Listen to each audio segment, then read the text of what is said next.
కలిగిన జీవితం ఏమండి, ఒక సమర్పణ కలిగిన జీవితం. ఈరోజు వాక్యం వింటున్న నీవు కూడా ఒకవేళ నీ పరిస్థితులు సాధారణమైనప్పటికీ కూడా నా దేవుడు నిన్ను ఆ స్థితిలో విడిచిపెట్టడు. నీ స్థితిని దేవుడు మారుస్తాడు, నీ పరిస్థితిని దేవుడు మారుస్తాడు. అయితే నీవు ఏ స్థితిని కలిగి ఉన్నావో ఆ స్థితిలో నువ్వు ప్రభుకు ఇష్టమైన బిడ్డగా బ్రతకాలి, ఇష్టమైన విశ్వాసిగా బ్రతకాలి. దేవునికి ఏంటంట, దేవునికి దగ్గరగా నువ్వు జీవించాలి. దేవునికి ఇష్టమైన కుమారుడిగా, దేవునికి ఇష్టమైన కుమార్తెగా నీవు జీవించాలి. సంఘంలో ఒక మంచి పాత్రను పోషించాలి. గారు ఎంత ఆత్మీయుడు, ఎంత గొప్ప ఆత్మీయుడు. ఈరోజు నీవు కూడా అటువంటి ఆత్మీయతను దేవుని కృపను బట్టి నువ్వు పొందుకుందువుగాక. దేవుని బిడ్డలు సాధారణమైన వారు కాదు. మన ఆత్మీయతను మనం కాపాడుకుంటూ రాయవలే ముందుకు సాగాలి. ఇంటిలో అటువంటి ఆత్మీయతను మనం కనబరచాలి.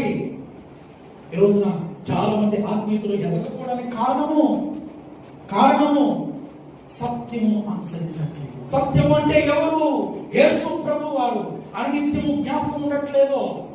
దేవుని సన్నిధికి వచ్చినప్పుడే యేసయ్య జ్ఞాపకం, ఆరాధన కోటాలకు వచ్చినప్పుడే యేసయ్య జ్ఞాపకం, లేదా దేవుని సన్నిధిలో సేవకులు ప్రార్థనలు ఏర్పాటు చేసినప్పుడే యేసయ్య జ్ఞాపకం. మిగతా సమయంలో ఉండకపోతే ఎట్లా? అన్ని సందర్భాల్లో, అన్ని సమయాల్లో కూడా యేసయ్యను అనుసరించాలి. గాయం గురించి పరిశుద్ధుడైన యోహాను చెప్తున్నాడు, అపోస్తుడైన యోహాను చెప్తున్నాడు, నీవు సత్యమును అనుసరించి నడుచుకొనుచున్నావు. నీ గురించి సాక్ష్యం చెప్తున్నారయ్యా. నీ గురించి సాక్ష్యం చెప్పినప్పుడు నేను ఆలోచిస్తున్నాను.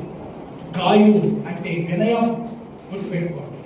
గాయు అంటే ఒక ధైర్యం, గాయు అంటే ఒక ఆత్మీయత, గాయు అంటే ఒక పరిచర్య చేసే వారికి ఒక సహకారి. గాయు అంటే ఆత్మీయులకు లేదా ఇతరుల భారం తన మీద వేసుకొని వారి వరకు భారంగా ప్రార్థించే మనస్తత్వం కలిగిన వాడు గాయు. అటువంటి మంచి ఆత్మీయుడు, అండి. అదే సంఘంలో దియోత్రెఫే అనేవాడు ఉన్నాడు. వాడు సరైన ఆత్మీయుడు కాదు, వాడు సరైన ప్రార్థన పట్టు కాదు. వాడికి ఏం కావాలి? సంఘంలో ఏం కావాలంట? ఏం కావాలి? ఈరోజు మనకు సంఘంలో మంచి సాక్ష్యం ఉండాలి. దేవుని పరలోక రాజ్యంలో మన పేరు